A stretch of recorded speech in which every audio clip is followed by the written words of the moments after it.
Hello guys, মনীষার রান্নাঘরে জানাই আপনাদেরকে আবারও একবার ওয়েলকাম।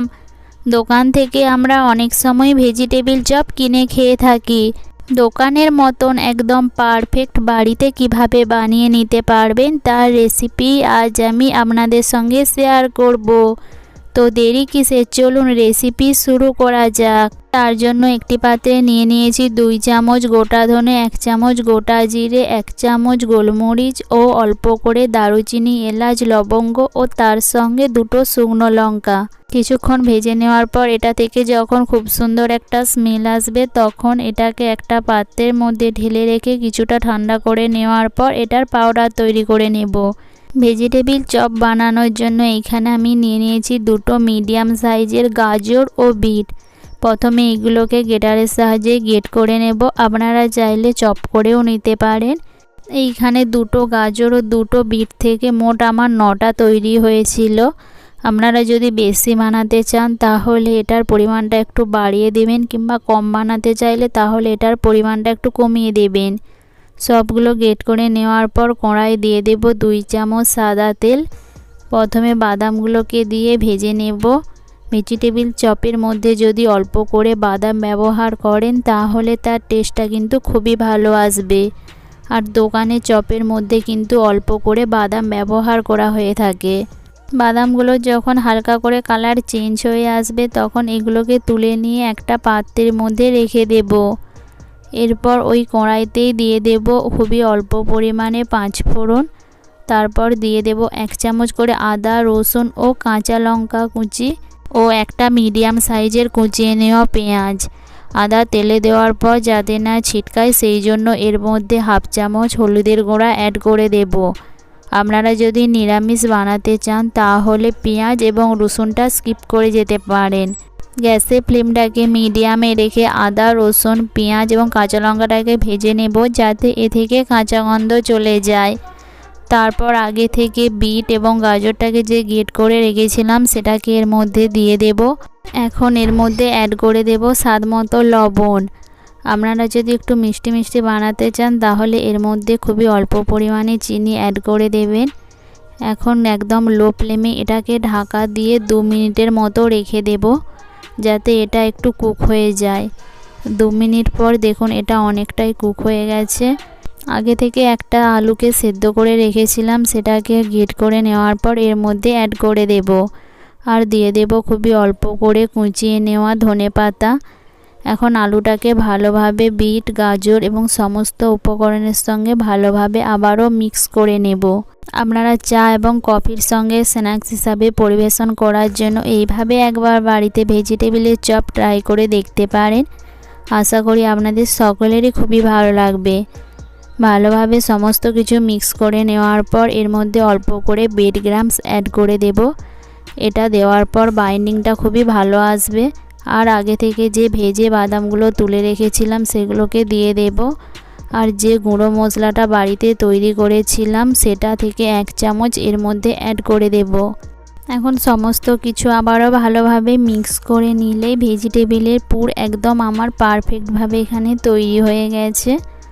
এখন এটাকে একটা পাত্রের মধ্যে ঢেলে কিছুটা ঠান্ডা হওয়ার জন্য সাইডে সরিয়ে রেখে দেব। ততক্ষণ এর উপরে কোটিংটা তৈরি করে নেওয়ার জন্য একটি পাত্রে নিয়ে নেব 3 চামচ ময়দা এবং 2 চামচ কর্নফ্লাওয়ার। আপনারা শুধু ময়দা দিয়েও করে নিতে পারেন, কিংবা 2টো ডিম ভেঙে সেটাকেও গুলিয়ে তার মধ্যে কোটিং করে নিতে পারেন।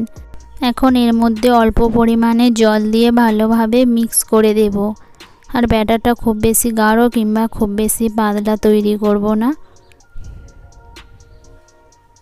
আর আগে থেকে যে ভেজিটেবিলের পুরটা তৈরি করে রেখেছিলাম সেটা এখন ঠান্ডা হয়ে গেছে। সেটাকে হাত দিয়ে এইভাবে ভেজিটেবিলের চপের আকারে শেপ দিয়ে দেব।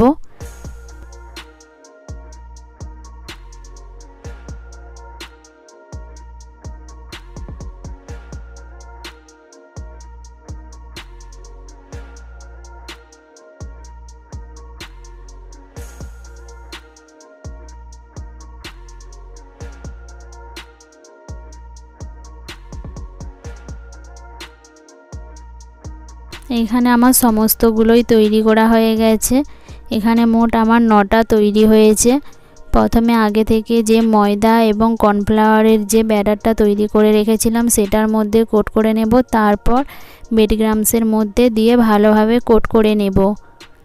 এখানে আমি দুবার ধরে কোট করব, আপনারা চাইলে একবার ধরেও করতে পারেন কিংবা আমার মতন দুবার ধরেও করতে পারেন। দুবার ধরে যদি কোট করে থাকেন তাহলে একদম দোকানের মতন পারফেক্ট ক্রিস্পি ভাব তৈরি হবে।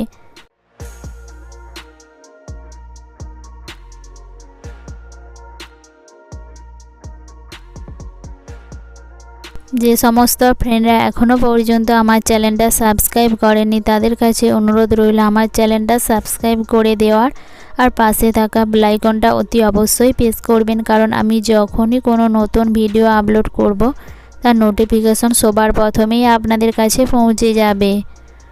এছাড়াও আপনারা আর কোন কোন ধরনের স্ন্যাক্সের রেসিপি দেখতে চান অতি অবশ্যই কিন্তু আমাকে কমেন্ট করে জানাবেন। আর শীত শেষ হয়ে যাওয়ার আগেও শীতের আপনারা কোন কোন রেসিপি দেখতে চান অতি অবশ্যই কিন্তু কমেন্ট করে জানাতে ভুলবেন না।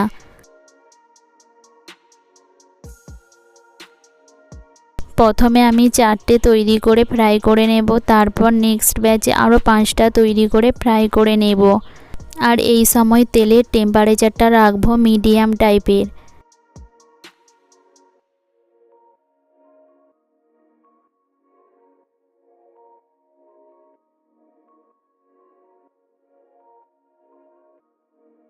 দু মিনিট পর একদিক যখন হালকা করে ফ্রাই হয়ে যাবে তখন একদিক উল্টে দেব।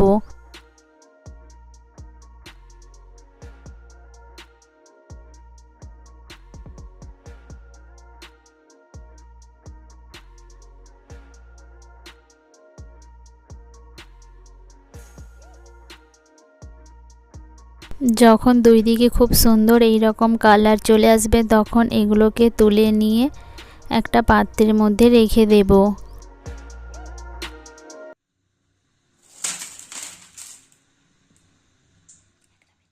নেক্সট ব্যাচে আরও 5টা আমি এখানে ফ্রাই করে নেব। আর এগুলোও যখন সুন্দর খুবই কালার চলে আসবে তখন এগুলোকেও তুলে নিয়ে একটা পাত্রের মধ্যে রেখে দেব। শীতের সন্ধ্যায় চা এবং কফির সঙ্গে পরিবেশন করার জন্য এই রকম রেসিপি একবার হলেও তো বাড়িতে ট্রাই করা যেতেই পারে। প্লেটটা সুন্দরভাবে সাজিয়ে নেওয়ার জন্য আগে থেকে আমি কিছু গাজর, বিট, বাঁধাকপি ও পেঁয়াজ ছোট ছোট করে কুচিয়ে রেখেছিলাম। এখন এর ওপরে অল্প করে বিট লবণ ছড়িয়ে দেব। আর এইখান থেকে আমি একটা কেটেও দেখাবো যে এটা কতটা পারফেক্ট তৈরি হয়েছে। রেসিপিটা ভালো লাগলে অবশ্যই পরিবারের সঙ্গে শেয়ার করবেন। দেখা হবে এরকমই নতুন নতুন রেসিপি নিয়ে। ততক্ষণে সবাই সুস্থ থাকবেন, ভালো থাকবেন। Tata, bye bye.